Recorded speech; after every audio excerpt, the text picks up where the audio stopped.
Hi, I'm Reverend Tom Kearns, and welcome to 333 Magic 9, where the tarot cards and stars come together to help you. 2021 is going to be quite a different year than last year, but there still are some critical days you need to know about because they can affect your love, your money, and your career. So let's take a closer look.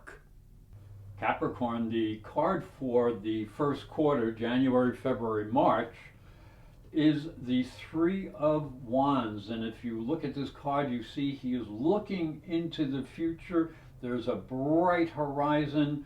And so this card represents that there is an ability to see what lies ahead. You can see the opportunities, maybe even some of the challenges that might be lying ahead.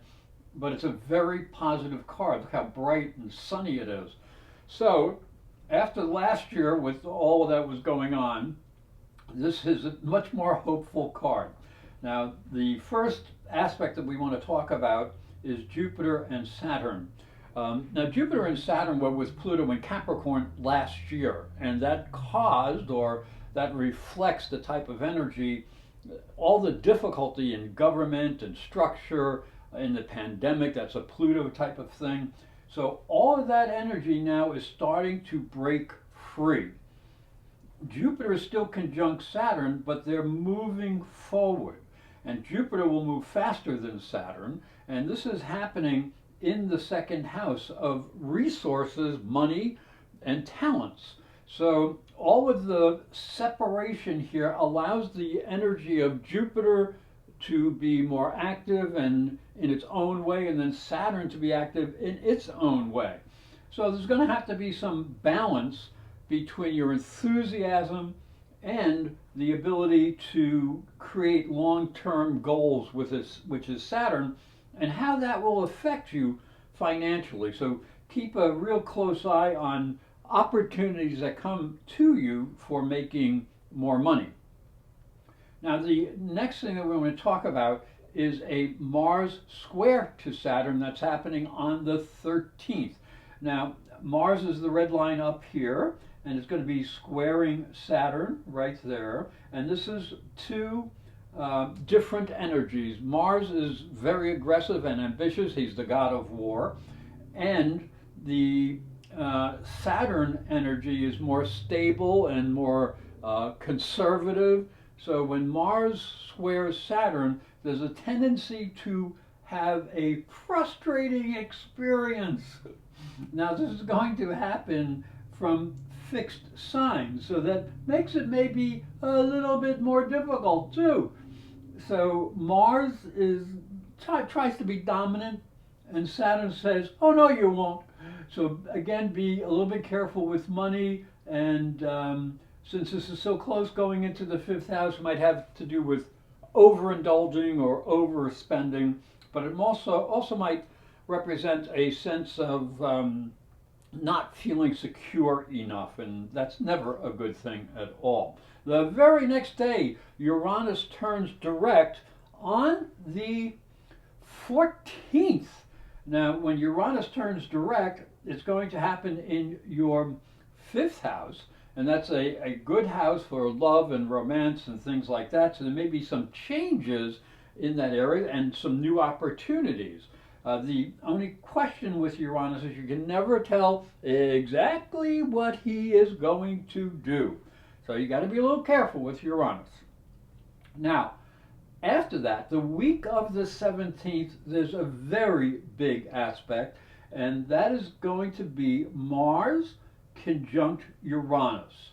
Now again, Mars is the god of war. Uranus is chaos and genius and unusual things, sudden, unexpected things. And both are going to be squared by Jupiter down here in the second house of money. So don't gamble. Don't be too pushy. Control your desires. Control your need to break away and be free. But take opportunities as well as you see them. Just don't jump off of any bridges unless you have a big parachute. Okay, then as we go ahead in the month, Mercury will turn retrograde on 30th. He will stay retrograde until February 21st. Now, whenever Mercury is retrograde, you always have to be aware of planning and travel and what you're saying. And since this is in the second house, this has to do with money as well and resources. So again, keep one eye on that. Make sure your everything is under control. The next aspect I want to talk about again is a biggie, and that is Saturn squaring Uranus. Now again, Saturn's in the house of money, and he is squaring Uranus in the house of pleasure. So you're going to have to be a little bit careful, again, not to be too indulgent. Saturn does not like that. Now Uranus might have a good time, but Uranus represents moving to the future. Saturn represents being cautious and leaning on the past. So there always has to be a little bit of a balance. You need to be flexible, but you need to be balanced, and you don't want to have the past fighting against the future. That's never productive. In March, Venus will move into the sign of Aries, and that's a very dynamic place, and Aries is a fire sign, and Venus is much more gentle, and you know she's more pink.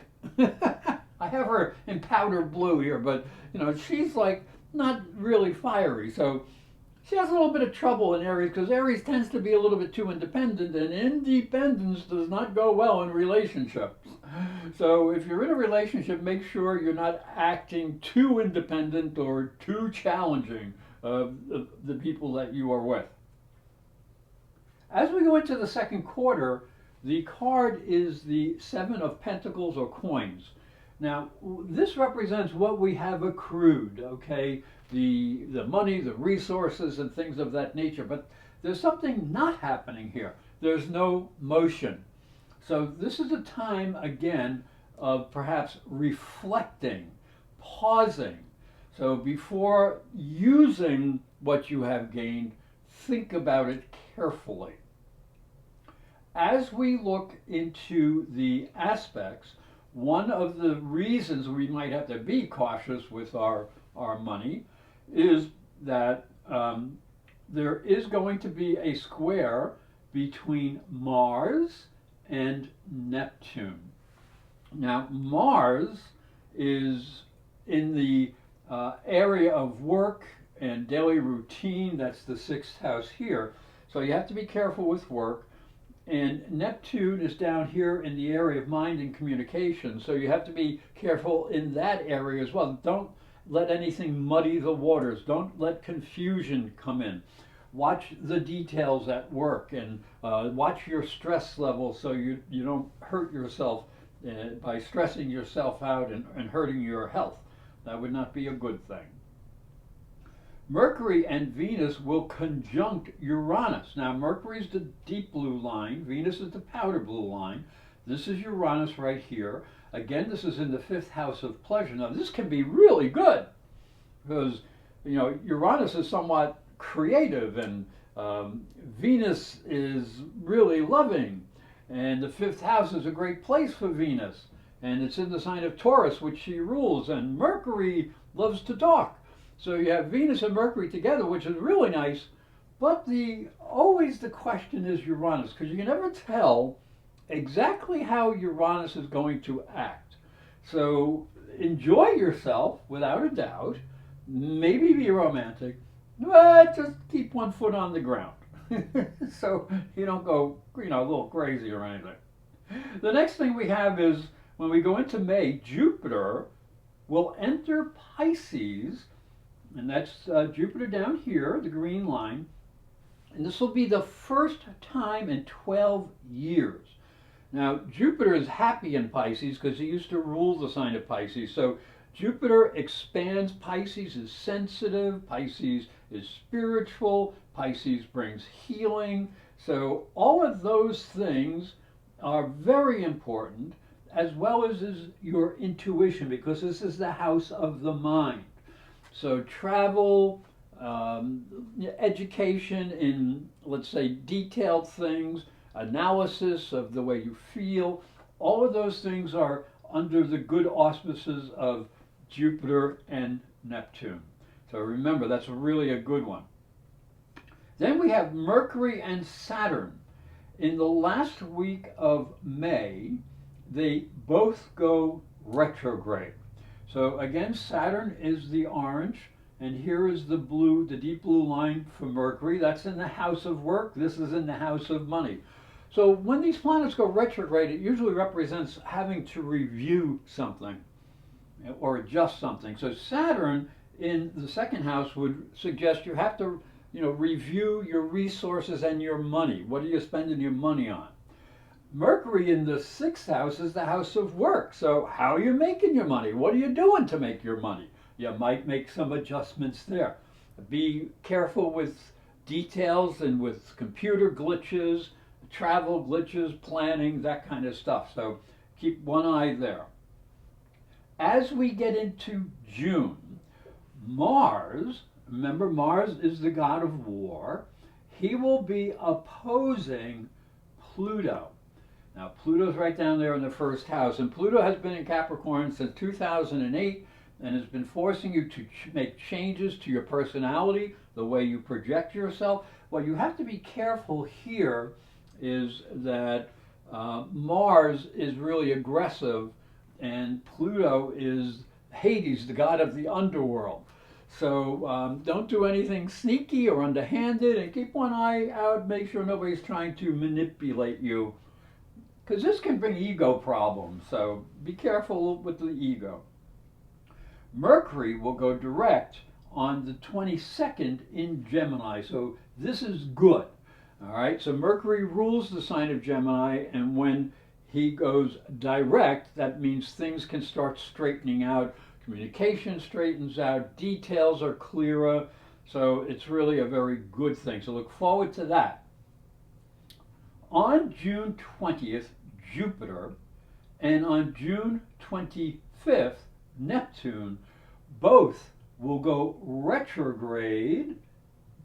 There's Neptune going backwards, there's Jupiter going backwards in the sign of Pisces. Now, again, this is in the house of mind and communication, so you have to be careful there, especially since Pisces is such an emotional sign. So don't let your emotions cloud up your logic. Keep your eye on all the details, and don't go dreaming your life away, so to speak. So it's not a really bad thing. It's just time for revisions, time to relook at things to see if you can make something better for yourself. As we go into the third quarter, July, August, and September, the card is the Lovers. Woo! That's a great card. Now, look, it's cooperating. They're cooperating with each other. They like each other. So this can be an energy of romance, and Venus and Mars are going to be traveling together. We'll show you that in a minute. It can be mutually beneficial things that you're doing, you're involved in, work. It could be social things. So that is a very good energy as we go into the third quarter. Now, the first thing though that happens is that there is a powerful Mars, the red line, and Uranus Square.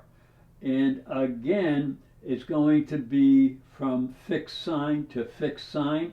So there can be a lot of stubbornness, there can be a lot of ego issues, and this is the house of romance, this is the house of sexuality. So don't be too pushy or manipulative in that area, because that could cause a lot of trouble. And also, don't push the pleasure principle too far, and be careful with resources, especially if they're not your own to spend. So then next, Jupiter, the green line down here, and Saturn will both go retrograde. And remember, Jupiter and Saturn always have something to do with money, because Saturn, basically rules, your structure, your base. So Saturn can be a fear of loss of money, and Jupiter can be too expensive, spend too much money. So when Jupiter and Saturn are both going retrograde, reconsider the things that you're doing with business and with financial issues, especially since it's happening down here in the second house. It makes that much more important. So watch where your money's going, basically. Watch your investments.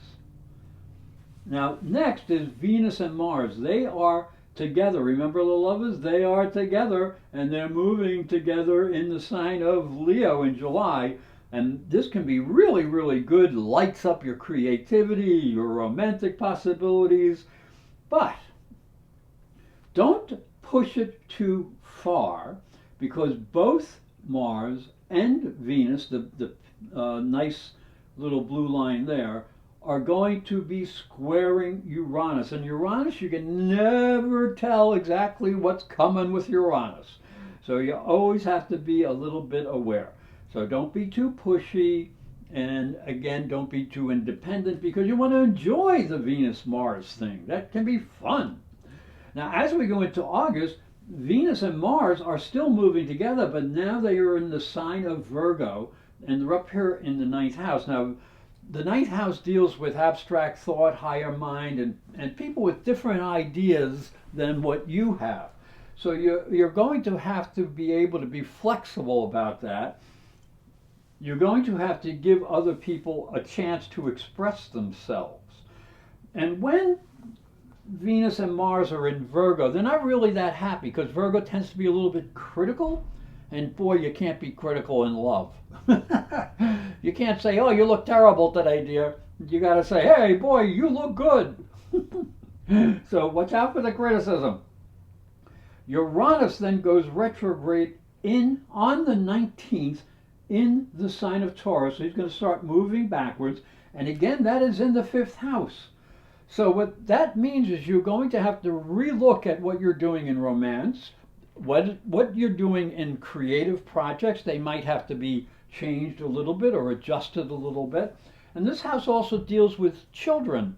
So if you have any children, you should keep an eye on what's going on in their life, so you know what is happening, and you know what you might be able to do to help them.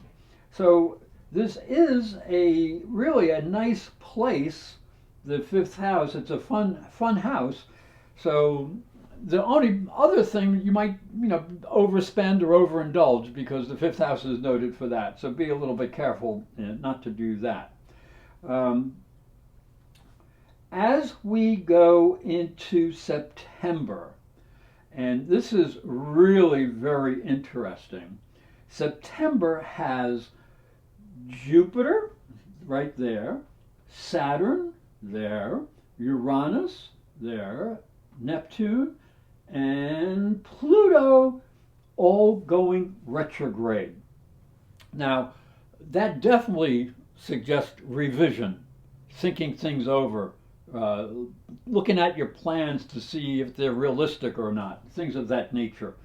It really makes your life easier if you know this is the time to do that. Now, it's going to become very important, because on the 27th of the month, Mercury, the dark blue line here, is going to also go retrograde. So 6 planets retrograde. And Mercury is the one, and he's going to be up in the career area. So you're going to have to be careful with communications in your career or in your social sphere. The people that you meet on board of directors or through business and stuff of that nature. So you're going to have to be careful to keep your best foot forward. Don't make any silly mistakes. Next, we go to the fourth quarter, and you can see that we have the King of Swords. Now, this is a very powerful, good card. The King of Swords sits very firmly on his throne. He's learned all these things in the past year, and think of what happened in the year 2020. He's assimilated all of that stuff, and he's a very logical king. So the only negative with him is that he might be too calculating.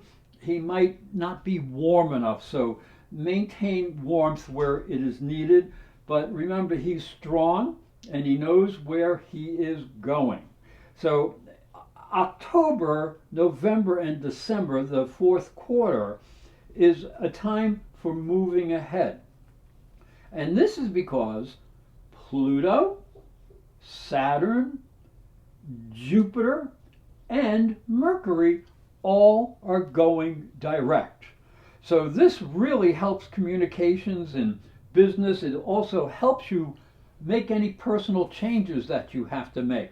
Now, a date that's very important is October 18th, when both Jupiter and Mercury go direct on that day. So that's the logical mind, Mercury, and Jupiter, the abstract mind. They're both going forward. So that should really help in communications. It should really help in understanding. So that's a real good day. Now, November, especially on the 11th, so that's 11/11, and in the tarot deck that would be the Four of Wands, and that's a very mystical card or magical card, let's say. So it's usually thought to be very, very beneficial. However, and there's always a however, there will be a square between Mars and Saturn. So Mars is going to be in Scorpio, and he's going to be very, very strong there. And Saturn is in Aquarius, and that's also a fixed sign. So there's both fixed signs. Mars will want to be aggressive. Saturn will say no, slow down, stop. So there could be some conflicts there that affect your money. So be careful with money, especially if you're dealing with groups of people or associations, and that kind of, that type of a group, like a business group or whatnot. So be a little careful, otherwise you'll have power struggles and frustration. As we get into December, Neptune will go direct. That's on the 2nd, and you'll make a very nice aspect with Venus. So Venus and Neptune will be in a very positive aspect at the very beginning of December. Use that time because that can be helpful for you. It can be very romantic. Venus is the lower love nature, Neptune is the higher love nature, so that can be fun. So take advantage of that while you can, because Venus, this powder blue line, will be going retrograde on the 19th of December, right after conjuncting Pluto. Now, Venus and Pluto together, that's difficult. See, Venus represents what you value, what you love, your gentleness, your receptiveness, and Pluto is Hades, the god of the underworld. So you have to be careful. Nobody's manipulating anybody. And this may be particularly true that you have to watch how you are projecting your ego outwardly, because it's in the first house. So be careful, put your best foot forward, control yourself. Then you must really know what is most valuable to you and how do you want to express that. Finally, Jupiter will go into Pisces. Now remember, this is the first time in 12 years that he's been in Pisces, and Jupiter likes being in Pisces, and Neptune's in Pisces, so that's really good. It's going into the 3rd house here of the mind. So when Jupiter, the abstract mind, goes into the 3rd house, the logical mind, the mind can be expanded. Now, since this is in the sign of Pisces, there's also an opportunity for great sensitivity, for being really compassionate. But since it happens on the 30th of the month, and the next day is New Year's Eve, you might go to parties or do something of that nature. This is a year from now, so COVID's gone, and you might have to be aware not to overindulge, because Jupiter loves to overindulge. Jupiter loves a party. So go enjoy yourself, because we all deserve a little enjoyment in life. No question about that. But remember that this is New Year's and there's a lot of activity going around. So use the Jupiter-Neptune power in a spiritual sense. And that way, many blessings can come to you in the new year. Hi, I'm Reverend Tom Kearns, and this is my story. If you are a spiritual seeker, it may help you on your journey. I believe your spiritual development is as important as your religion. If you look at Christianity, it focuses on the life of Jesus. But Jesus was never a Christian. He was Jewish. If this thought intrigues you, you'll enjoy my new book, Light from Water, Freeing Jesus. It's available on Amazon.com and through fine bookstores. And it may help you on your spiritual journey. I'd like to thank you for watching. I'd like to thank you for listening. Please subscribe because these videos are free, and press the little bell for notifications. And if you need a psychic reading for the new year, please go to my website, internetpsychicreadings.com. And I hope you have a fabulous 2021.